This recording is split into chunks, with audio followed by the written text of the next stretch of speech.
అదే RTV app వార్తల్ని క్షణాల్లో చదివే అవకాశం ఉంటుంది. ఒక న్యూస్ పేపర్, ఒక టెలివిజన్ ఛానల్ మీ చేతుల్లో ఎప్పుడు ఉంటాయి. నువ్వు నర్సరావుపేట ఎంపీ పోతున్నావు అన్నాడు.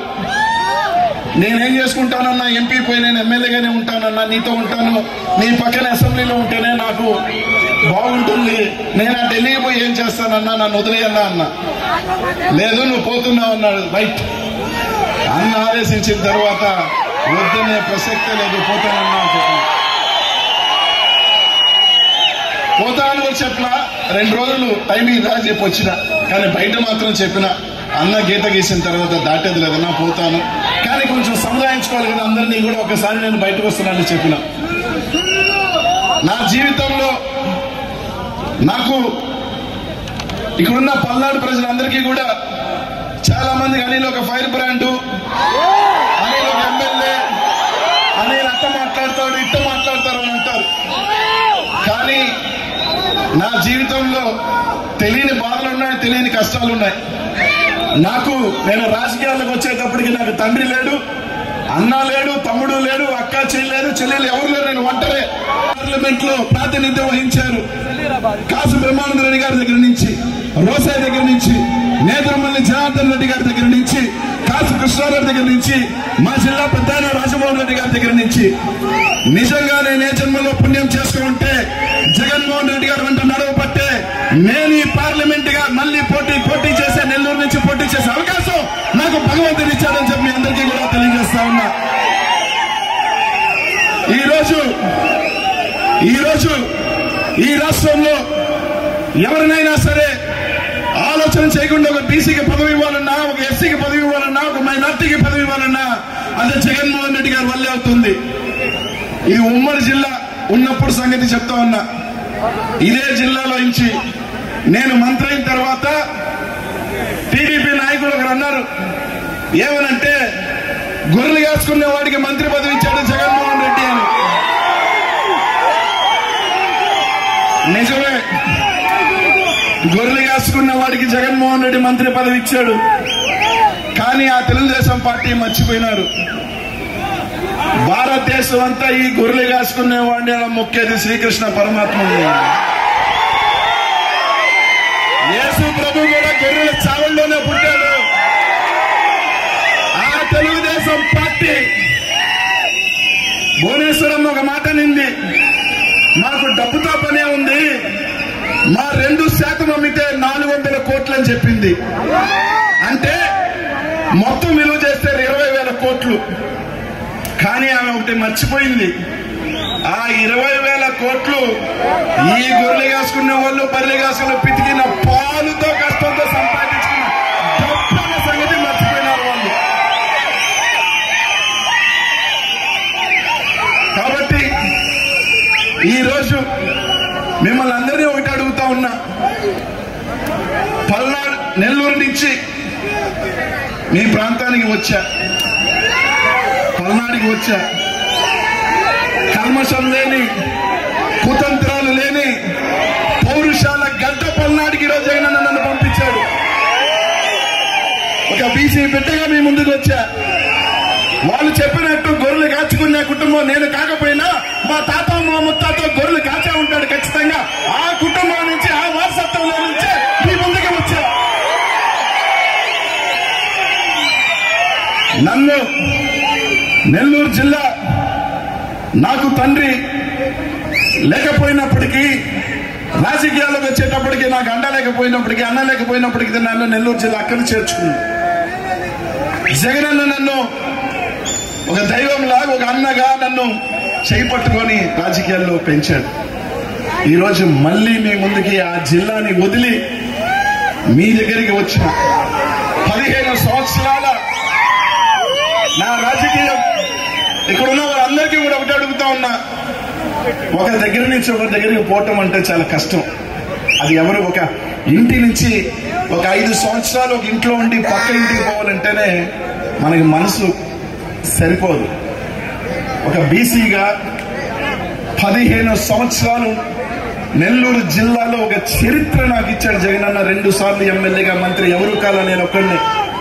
అట్లాంటి జిల్లాలో ఒక చరిత్ర రాయించాడు నా చేత. నెల్లూరు జిల్లాలో ఒక మంచి బీసీ నాయకుడిగా ఎదిగా తల ఎత్తుకొని నెల్లూరు జిల్లాలో తల వంచని నాయకుడిగా బీసీ నాయకుడిగా ఎదిగా. అలాంటిది అన్న చెప్పాడు అన్న ఒకే ఒక మాట కోసం, అన్న ఆదేశించాడు ఒకే ఒక మాట కోసం నా సర్వస్వం నెల్లూరు నుంచి మిమ్మల్ని నమ్మి, మీరు ఉన్నారు అని నమ్మి, ఇక్కడున్న శాసనసభ్యులు ఉన్నారు అని పల్నాడు ప్రాంతం నన్ను గుండెలో పెట్టుకొని తీసుకుంటుందని నమ్మి మీ దగ్గరికి వచ్చా. మీ బిడ్డగా ఉందామని వచ్చా, మీ తమ్ముడిగా ఉందామని వచ్చా, మీ అన్నగా ఉందామని వచ్చా. దీవిస్తారో నన్ను పెంచుతారో మీ చేతుల్లోనే ఉందని చెప్పి తెలియజేస్తా ఉన్నా. నాకు తెలిసిందల్లా ఒక్కటే, నా నాయకుడికి నిజాయితీగా ఉండటం, నా వాళ్ళ కోసం నిజాయితీగా బతకటం ఎంత దూరమైనా పోవటం అన్నదే నాకు తెలిసింది. కాబట్టి ఇక్కడున్న పల్నాడు ప్రాంత ప్రజలందరినీ కూడా ఒకటే అడుగుతా ఉన్నా, ఇక్కడున్న నాయకులందరినీ కూడా అడుగుతా ఉన్నా ఒకటే, అన్నా అక్కడి నుంచి ఇక్కడికి వచ్చిన, మీ దగ్గరికి వచ్చిన మీ తమ్ముడిగా, మీ దీవెనల కోసం, ఆశీస్సు కోసం నేను సర్వస్వం నా జిల్లాని వదిలి నా రాజకీయ భవిష్యత్తు మీ చేతుల్లో పెట్టి వచ్చిన, నా రాజకీయం అన్న చెప్పాడు, నేను ఉన్నాను నువ్వు పోని చెప్పాడు. మా శాసనసభ్యులు ఇక్కడ ఉన్న వాళ్ళందరూ నాకు ఆత్మీయులు, ఎందుకంటే ఇక్కడున్న ఎమ్మెల్యేలు అందరూ కూడా దాదాపు అందరితో అసెంబ్లీలో కలిసి పనిచేసిన వాడిని నేను. వీళ్ళున్నారు, మీరున్నారు అని ఒక కొండంత ధైర్యంతో మీ ప్రాంతానికి, మీ గడ్డకి వచ్చిన. కాబట్టి ఇక్కడున్న అక్క చెల్లెమ్మలు, అమ్మలు, మహిళామ తల్లులు, అన్నలు అందరూ కూడా ఒకటి అడుగుతున్నా, నా జీవితం మీ చేతుల్లోనే ఉంది. మీ బిడ్డని పెంచుతారో మీ చేతుల్లోనే ఉందని చెప్తా ఉన్నా. కానీ నెల్లూరు జిల్లాలో కొంతమంది అన్నారు, ఈ వైఎస్ఆర్ కాంగ్రెస్ పార్టీలో బీసీలు అంటే వాళ్ళకి గౌరవం ఉండదు, మర్యాద ఉండదని చాలా మంది చెప్పారు. కానీ మీ అందరికీ ఒకటి చెప్తా ఉన్నా, ఆ భగవంతుడు సాక్షిగా కూడా చెప్తా ఉన్నా, కోటప్ప కొండకి ఈ రోజు దండం పెట్టుకుని శివుడి సాక్షిగా చెప్తా ఉన్నా, నేను దాదాపు 2009 నుంచి జగనన్నతో ప్రయాణం చేస్తా ఉన్నా. దాదాపు 15 సంవత్సరాలు అవుతా ఉంది. ఏ ఒక్క క్షణం, ఏ ఒక్క గంట నేను జగనన్నతో ఎందుకు ఉన్నానా అనిపించిన క్షణం ఈ రోజు ఈ 15 సంవత్సరాల్లో లేదు అని మీ అందరికీ కూడా చెప్తా ఉన్నా. నాకు ఎవరు లేకపోయినా కొండ దండగా, ఆ దైవంలాగా నెల్లూరు జిల్లాలో నన్ను ఎంతమంది నేను ఢీకొంటున్నా, నేను మూర్ఖంగా పోతున్నా, ఎన్ని చేసినా నా వెనకాల కొండగా నిలబడి నన్ను పైకి తీసుకొచ్చి నా చెయ్యి పట్టుకొని 2 సార్లు ఎమ్మెల్యేలను మంత్రం చేసిన వ్యక్తి మన ముఖ్యమంత్రి జగన్మోహన్ రెడ్డి గారు అని చెప్పి తెలియజేస్తా ఉన్నాను.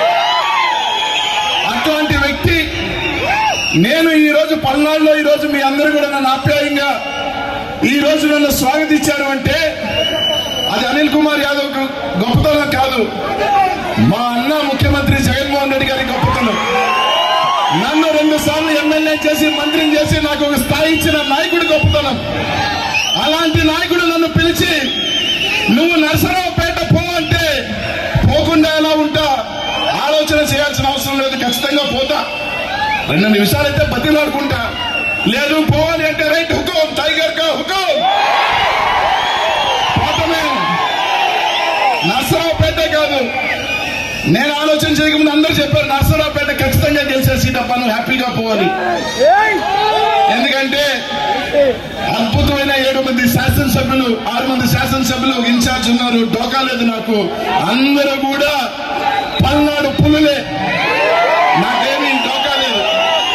కానీ ఒకటి చెప్తా ఉన్నా, అన్న ఆదేశిస్తే నరసరావుపేటే కాదు, ఒకవేళ ఈ రాష్ట్రంలో ఇది ఖచ్చితంగా ఓడిపోతుందిరా ఈ సీటు, అక్కడికి బొమ్మల్లో పోతాడు అనిల్ కుమార్ యాదవ్ అని చెప్పి తెలియజేస్తా ఉన్నా. గెలిచే సీటుకే కాదు, తల తగాలన్నా కూడా అన్న కోసం తల ముందు పెడతా, అంతే తప్ప వెనక అడుగు వేయను. ఈ జీవితం, ఈ రాజకీయ జీవితం పెట్టిన భిక్ష జగన్మోహన్ రెడ్డి. ఆయన కోసం ఎంత దూరం అయినా చాలా సార్లు చెప్పా, ప్రెస్ మీట్ లో చెప్పా, వేదికల మీద చెప్పా, అన్న ఎక్కడికి చెప్తే పోతాను రాని. చాలా మంది నవ్వుకున్నారు, ఇది అక్కడికి పోతాడని. సమయం వచ్చినప్పుడు నిలబడి చూపిస్తాడు అనిల్ కుమార్ యాదవ్ అని. ఇందాక చెప్పా మా అమ్మ రాంబాబుకి, మీరు అందరూ పోయి అన్న దగ్గరికి వెళ్ళి అనిల్ పంపి అని చెప్పి నా మంత్రి పెరుక్కున్నారు కదా మీరు అని. అన్న తర్వాత నవ్వుతా ఇంకోటి చెప్పాడు అనుకో రాంబాబు, నా గాల్లో మేడ సంతృప్తి పరిచేదానికి. అయినా కూడా భగవంతుడు నాకు, నేను ఒకటే అనుకుంటా, దేవుడు నుదిటి మీద నాకు ఏమి రాసి ఉంటే అదే. నేను ఎమ్మెల్యే అవుతాను అనుకోలా, 2 సార్లు ఎమ్మెల్యే అయ్యా. మంత్రి అవుతాను అనుకోలా, మంత్రి అయ్యా. ఏమో పార్లమెంట్కి వెళ్ళాలని రాసుందేమో.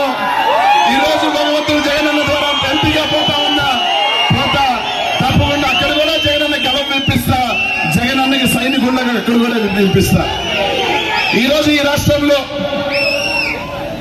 మా జిల్లాకు వస్తే తెలుస్తుంది, ఒక బీసీని ఎంత ఇదిగా జగన్మోహన్ రెడ్డి గారు మోసారు అన్నది మా జిల్లాకు వస్తే తెలుస్తుంది, ఇక్కడ కాదు. నెల్లూరు జిల్లాకు వస్తే తెలుస్తుంది అనిల్ కుమార్ యాదవ్ ని గుండెలో ఎట్ట జగన్మోహన్ రెడ్డి పెట్టుకుంటాడో, ఎంత గౌరవిస్తాడో, ఎంత పైకి తీసుకొచ్చాడు అనేది. అట్లాంటిది ఈ రోజు నేను చాలా సార్లు పల్నాడుకి, మాచర్లకి రామకృష్ణ ఎప్పుడు పిలిచినా వచ్చేవాడి. ఎప్పుడు పల్నాడు వచ్చినా, మాచర్లు వచ్చినా నాకు నిజంగా ఎక్కడ లేని ఆప్యాయత, ఎక్కడ లేని అభిమానం నాకు ఆ నియోజకవర్గంలో చూపించేది. చాలా సార్లు పెదకూరుపాటి శంకర్రావు నా నియోజకవర్గం రమ్మన్నాడు, కుదరలా. సీరన్న రమ్మన్నాడు, కుదరలా. చాలా మంది శాసనసభ్యులు వినుకొండ మొన్న బీసీ సభకి రమ్మన్నాడు, కుదరలా. ఎక్కువ సార్లు అడిగింది కూడా అన్నోళ్ళే నన్ను, నువ్వు రా అంటే, అన్న ఆ పనన్నా ఈ పనన్నా. లాస్ట్ కి నాకు భగవంతుడు రాశాడేమో, ఇక్కడేనో తిరగాలి, ఇక్కడే ఉండాలి, ఈ నియోజకవర్గంలో నేను తిరగాలి అని రాసి నన్ను ఇక్కడికి పంపించాడేమో. మా జిల్లాలో అంటారు నన్ను, నీ రాజకీయం నెల్లూరులో కుదరదు, ముక్కుసూటిగా ఉంటావు, నేరుగా ఉంటావు, పొద్దున ఒకటి రాత్రి ఒకటి మాట్లాడవు, నీకు ఇక్కడ సెట్ కాదు అని. ఎస్, నాకు అక్కడ సెట్ కాదన్నారు. నాకు సెట్ అయ్యే ప్రాంతానికే పంపించాడు జగనన్న అని చెప్పి తెలియజేస్తాను. ఎందుకంటే ఆ పల్నాడు పౌరుషం ఏదైనా సరే తగేసి ఉంటుంది, అటు ఇటు ఏముండదు, స్ట్రైట్ సీదా వెనక పోతుండు.